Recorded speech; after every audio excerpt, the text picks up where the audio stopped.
Siapa yang bergerak? Saya Mutahara. Saya Fatimah. Saya Abdullah. Materi pertama yaitu tentang pengertian perangkat sosial yang akan disampaikan oleh Mbak Ali. Padanya saya bisa. Jadi pengertian perangkat sosial. Perangkat sosial adalah satu sistem pelakuan dalam hubungan yang berpusat pada aktivitas untuk memenuhi kebutuhan khusus masyarakat. Nah, perangkat sosial sendiri berasal dari bahasa Inggris, yakni institution. Nah, perangkat sosial ini beberapa kali memiliki istilah yang berbeda-beda. Ada yang mengumumkan bahwa perangkat sosial itu adalah lembaga masyarakatan, ada juga yang mengemukakan bahwa perangkat sosial itu lembaga sosial atau bangunan sosial. Nah, menurut Surjono Soekarno sendiri, perangkat sosial itu adalah sekumpulan norma yang hubungannya dengan kebutuhan pokok masyarakat, seperti itu. Yang selanjutnya adalah ciri dan karakteristik perangkat sosial yang akan disampaikan oleh Surjono. Baik, di sini saya akan menjelaskan tentang ciri-ciri atau karakteristik perangkat sosial. Yang pertama yaitu memiliki lambang-lambang atau simbol. Kita mengenal suatu perangkat sosial dengan memiliki lambang, masing-masing lambang mengandung fungsi, makna, dan tujuan. Lambang-lambang tersebut bisa berupa gambar atau logo, tulisan, gabungan antara gambar, tulisan maupun logo. Yang kedua yaitu memiliki tata tertib dan tradisi. Setiap perangkat sosial pasti memiliki tata tertib dan tradisi. Seperti di perangkat keluarga itu terdapat berbagai aturan yang tidak tertulis mengenai kewajiban anak terhadap orang tua dan kebiasaan sungkem yang merupakan bagian dari tradisi keluarga di Indonesia. Yang ketiga yaitu memiliki satu atau beberapa tujuan. Seperti orang memerlukan lembaga pendidikan untuk memenuhi kebutuhannya. Tidak hanya memenuhi kebutuhan hidup saja, tetapi bisa juga untuk memenuhi kebutuhan akan pekerjaan dan kesejahteraannya. Yang keempat yaitu memiliki usia lebih lanjut atau tingkat kekekalan tertentu. Keberadaan suatu perangkat sosial bukan hanya berlangsung dalam sekejap atau sementara waktu saja, melainkan akan terus berlanjut sampai manusia tersebut tidak membutuhkan perantara. Yang terakhir yaitu memiliki alat kelengkapan. Untuk mencapai tujuan, lembaga yang bersangkutan pasti membutuhkan alat-alat. Nah, alat-alat itu disesuaikan dengan karakteristik dan bidang-bidang dalam tiap-tiap lembaga yang berguna untuk mencapai tujuan. Seperti di lembaga pendidikan formal itu pasti membutuhkan seperti gedung sekolah, kelengkapan sekolah, kurikulum, dan alat-alat kelengkapan lainnya. Nah, untuk yang selanjutnya tentang fungsi-fungsi perangkat sosial akan dijelaskan oleh Pak Iqbaidillah. Selanjutnya adalah fungsi-fungsi dari perangkat sosial. Untuk mewujudkan tujuannya, menurut Surjono Soekarno, ada dua fungsi dari perangkat sosial, yaitu memberikan pedoman pada anggota masyarakat agar mereka bisa memenuhi kebutuhan dalam kehidupan bermasyarakat. Yang kedua, menjaga keutuhan di masyarakat agar tidak terjadi perpecahan dan bisa menjadikan sistem pengendalian sosial atau social control. Selain dua fungsi umum tersebut, menurut Paul Beerten dan Chester L. Hahn, mereka berpendapat ada dua fungsi lagi, yaitu fungsi manifest nyata dan fungsi laten. Fungsi manifest itu adalah fungsi yang tujuan lembaganya itu diakui. Seperti misalnya lembaga ekonomi, mereka juga harus memproduksi dan mendistribusikan hasil produksinya tersebut.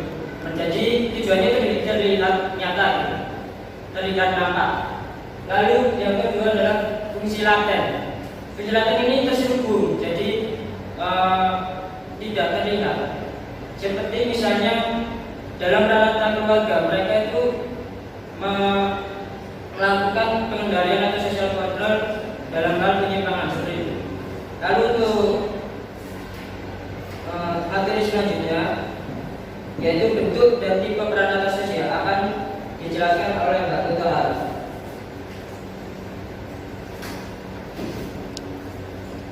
Baik, di sini saya akan menjelaskan tentang bentuk atau tipe peran sosial.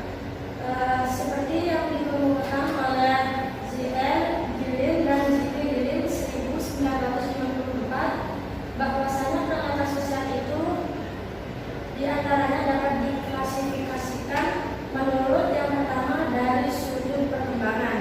Nah, dari sudut perkembangan sendiri terbagi menjadi dua, yaitu peran sosial yang tidak disengaja tumbuhnya dari adat istiadat masyarakat sehingga disebut juga dengan peranata sosial yang paling primer. Seperti contohnya yaitu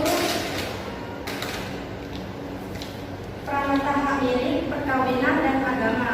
Kan seperti hanya perkawinan itu terjadinya itu tidak secara sengaja, bisa terjadi kapan saja dan di mana saja. Untuk selanjutnya ada peranata sosial yang sengaja dibentuk untuk mencapai suatu tujuan, seperti contoh hutang piutang dan pendidikan. Seperti halnya pendidikan itu kan ada tujuannya, diadakan pendidikan agar anak-anak bisa baca, bisa ini dan bisa itu. Nah, itu tujuan dari sosial yang disengaja untuk mencapai suatu tujuan. Selanjutnya dari sudut sistem nilai yang diterima oleh masyarakat. Di sini terbagi menjadi dua juga. Yang pertama, peranata sosial yang paling penting untuk memelihara dan mempertahankan tata tertib di masyarakat, misalnya di lingkungan sekolah, keluarga, dan negara. Seperti halnya di lingkungan sekolah kita harus mentaati semua peraturan yang ada di sekolah. Seperti waktu jam masuk atau waktu jam istirahat, tidak boleh keluar ruang sebelum dari pulang. Untuk selanjutnya ada peranata sosial yang berkaitan dengan hal yang dianggap oleh masyarakat kurang penting. Seperti halnya itu rekreasi, kan rekreasi itu enggak terlalu penting bagi masyarakat. Meski diadakan rekreasi itu enggak terlalu berpengaruh untuk masyarakat sekitar. Untuk selanjutnya dari sudut penerimaan masyarakat, terbagi menjadi dua juga. Yang pertama yaitu peranata sosial yang diterima oleh masyarakat, seperti sekolah dan perdagangan. Selanjutnya peranata sosial yang ditolak oleh masyarakat meskipun masyarakat tidak mampu memberantasnya, misalnya perampokan, pencolongan, dan kejahatan. Kan sekarang terkadang ada pembegalan itu kan, pembegalan itu enggak diinginkan oleh masyarakat dan masyarakat ingin hal itu tidak terjadi, tapi masyarakat belum bisa menangani ini semua.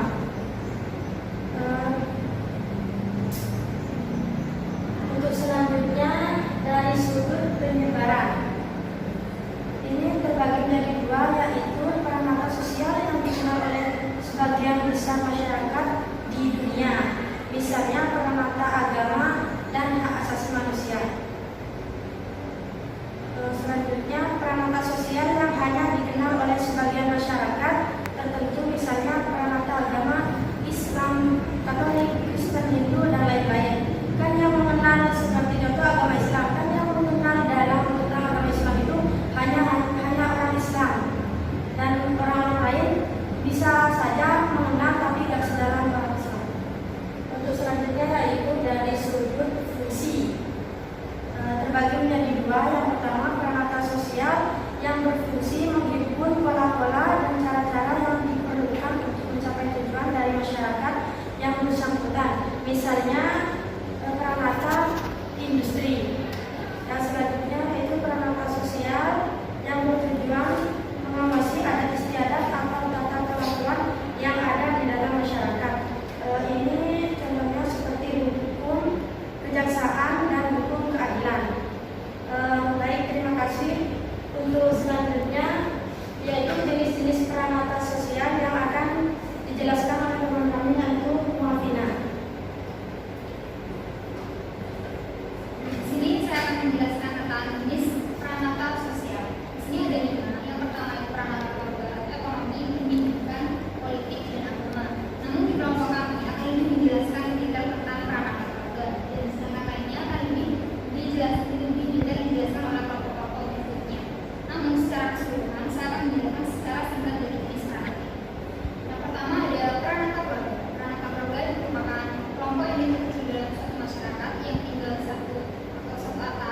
dan terikat oleh ikatan hubungan darah seperti ayah, ibu, dan anak. Nah, contohnya itu ketika seorang ibu menasihati anaknya ketika salah.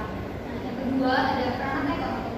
Peranata ekonomi adalah sebuah lembaga ekonomi yang mengatur pemanfaatan keuangan, tenaga kerja, sumber daya alam, sumber daya manusia, dan tujuannya itu untuk meningkatkan kesejahteraan hidup masyarakat. Nah, contohnya itu seperti adanya lapangan pekerjaan yang disediakan untuk bagi para pengangguran yang tujuannya untuk mengurangi tingkat kemiskinan. Yang ketiga ada peranata pendidikan.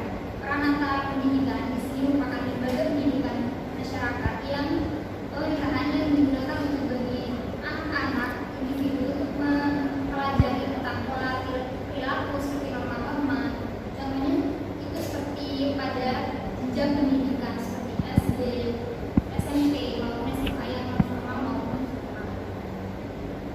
Dan selanjutnya peranata politik. Peranata politik ini seperti lembaga pemerintahan yang mengatur tentang kebijakan sistem pemerintahan, yang mengatur tentang perundang-undangan. Contohnya itu seperti ketika ada sidang DPR, yang DPR sedang melakukan perubahan pada suatu sistem perundang-undangan maupun membuat perundang-undangan yang baru.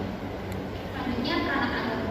Nah, peranata agama ini merupakan aturan yang mengatur tentang hubungan manusia dengan manusia, hubungan manusia dengan Tuhan, hubungan manusia dengan alam, seperti itu, dan lebih menekankan pada nilai kebaikan, lebih menekankan pada perasaan orang lain dan menghargai. Contohnya ketika adanya musyawarah, kita harus menghargai pendapat orang lain meskipun beda dengan pendapat kita sendiri. Oke, selanjutnya kelompok kita akan bahas lebih detail tentang pengertian peranata keluarga yang akan menjelaskan oleh fokusnya. Di sini saya akan menjelaskan tentang peranata keluarga. Peranata keluarga sendiri adalah salah satu jenis dari peranata sosial yang pada ruang lingkup yang paling terkecil yaitu keluarga. Jadi peranata keluarga sendiri memiliki arti bahwasanya adalah suatu sistem tata nilai yang mengatur anggota keluarga yang berisikan ketentuan-ketentuan yang tidak tertulis untuk mengatur fungsi keturunan, afeksi, dan sosialisasi. Kemudian selanjutnya jenis keluarga akan disampaikan oleh Kak Abu. Jenis keluarga itu ada dua. Yang pertama, keluarga inti atau batin, yaitu cuma terdiri atas suami, istri, dan anak. Kalau untuk jenis keluarga yang kedua itu yaitu keluarga luas, itu diambil dari garis keturunan yang asli. Jadi dalam keluarga luas ini bukan berisi lagi dengan suami, istri, dan anak, tapi lebih luas yaitu paman, keponakan, dan semua yang bersaudara, bahkan cucu anaknya itu berkumpul dalam satu keluarga, dinamakan keluarga luas ini. Dan selanjutnya itu unsur-unsur peranata keluarga yang akan dijelaskan oleh saudari saya, Ibu Ismia.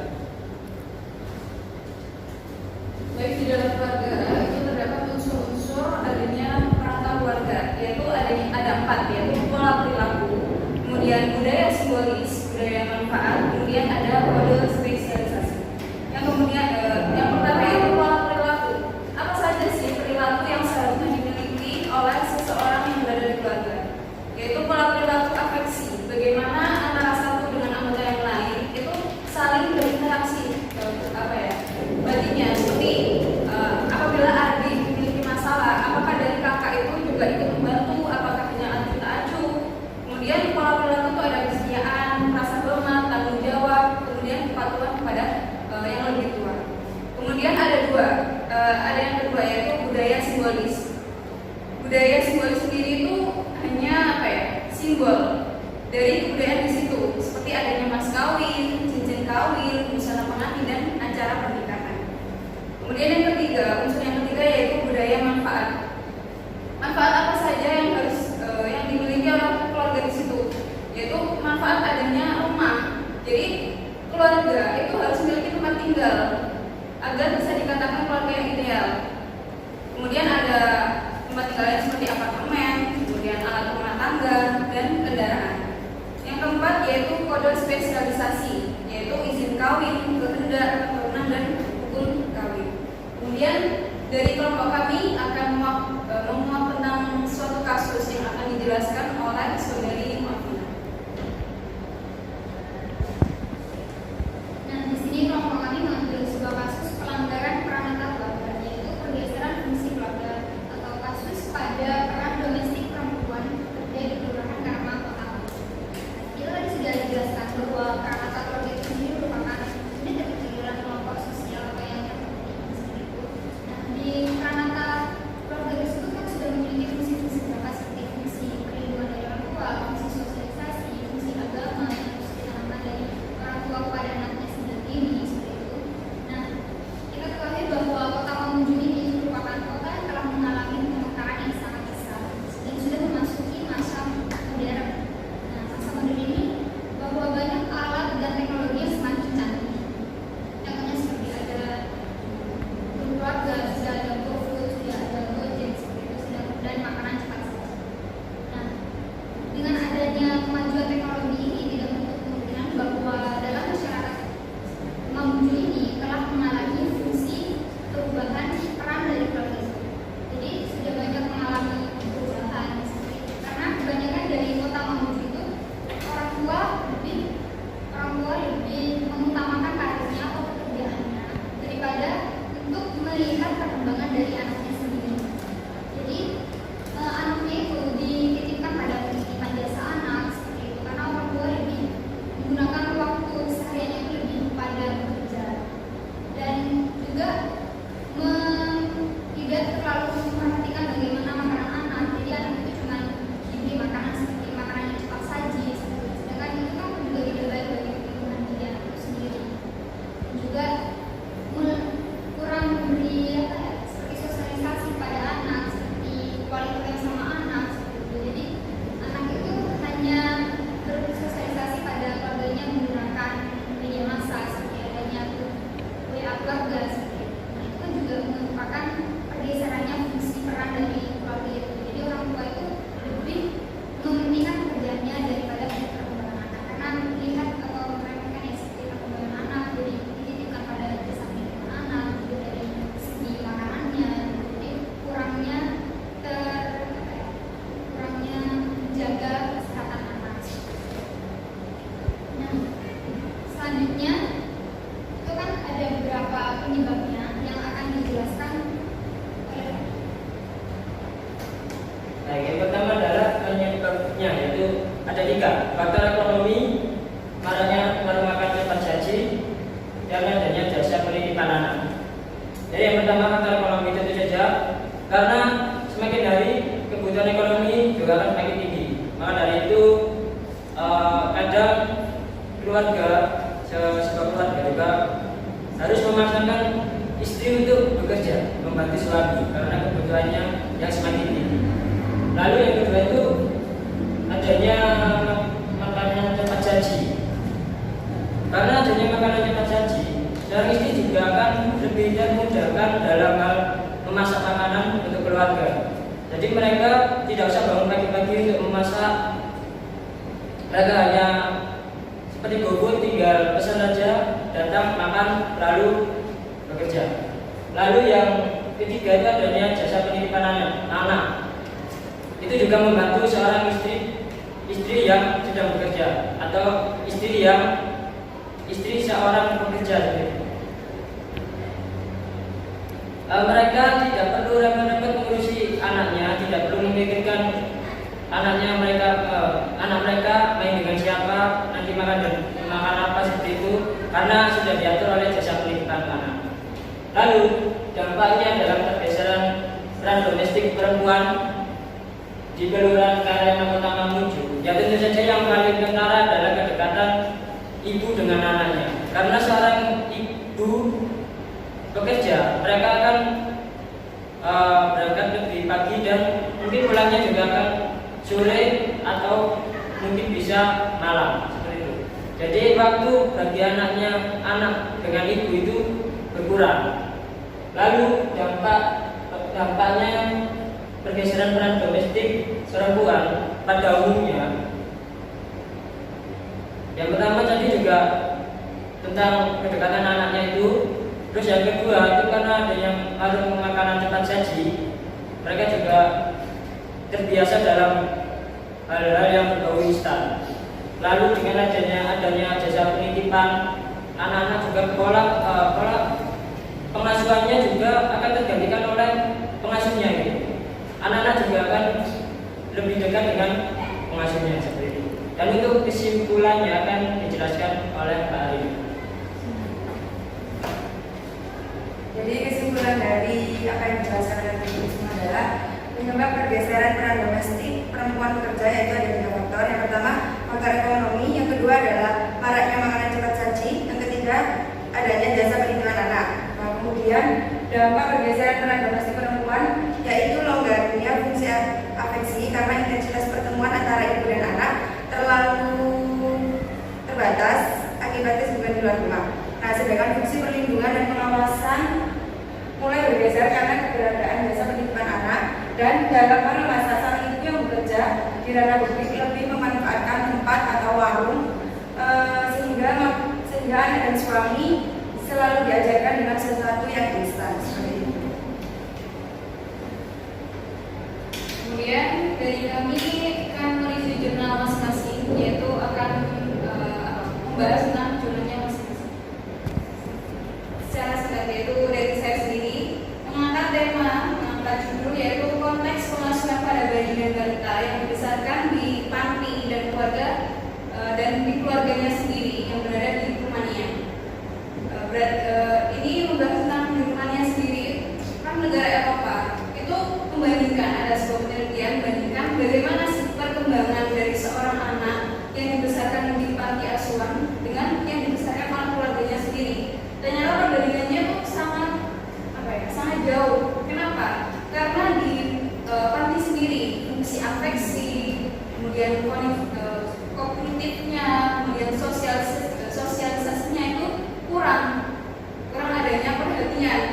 Kalau di keluarga sendiri, kalau dibesarkan di keluarganya sendiri, itu pastinya fungsi afeksi, bagaimana kasih sayang antara orang tua ke anak, anak ke orang tua, sama saudara itu terjalin dengan baik. Fungsi kognitifnya sendiri itu juga diperhatikan dengan baik, apalagi psikisnya seperti itu. Jadi saya ini tentang penelitian di Rumania. Kemudian selanjutnya akan dijelaskan oleh Mbak Vina.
Tut dan Zikir ini melakukan eksperimen ini dengan tujuan untuk ini menguji teori-teori terdahulu dan juga untuk memperhatikan tentang atau mengupas ulang tentang aspek-aspek sosial dan kultura gitu.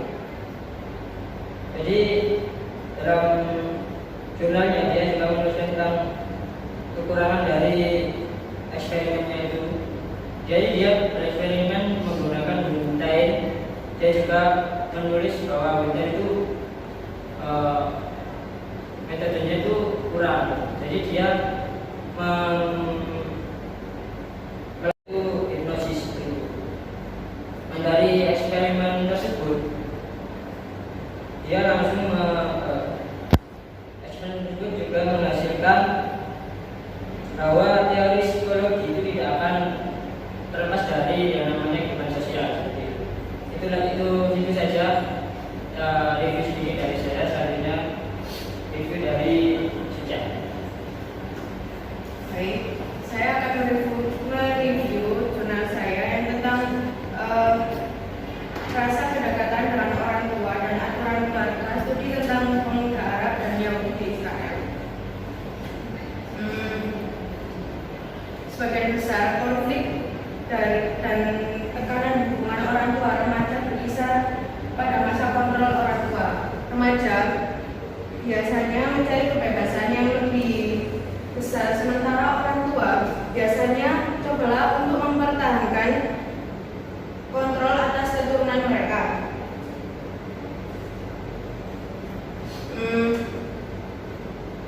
Beberapa faktor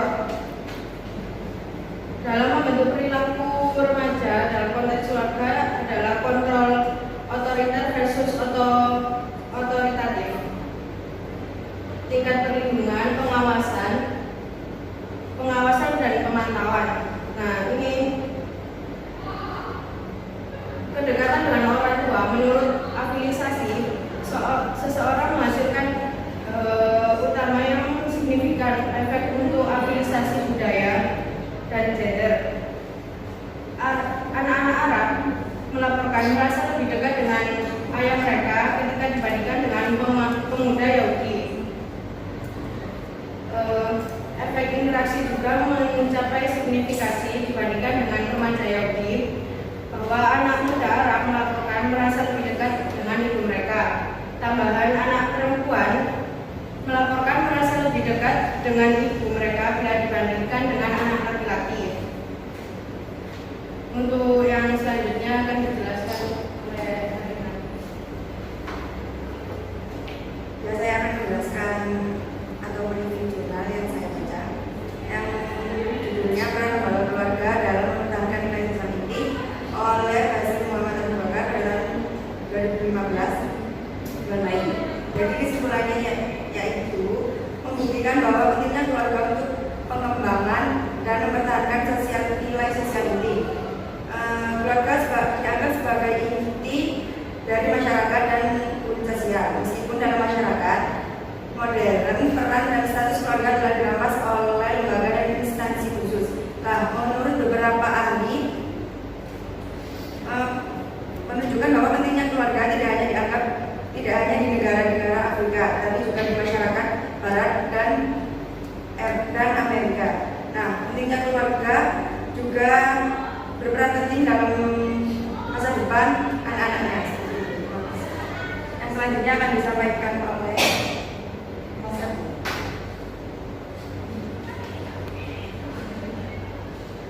Jadi saya akan menjelaskan sedikit tentang jurnal atau review saya, yaitu judulnya Peran Istri Suku Laut dalam Manajemen Keluarga di Kampung Baru, Dapur Arang, Desa Gunung Kabupaten Tiga.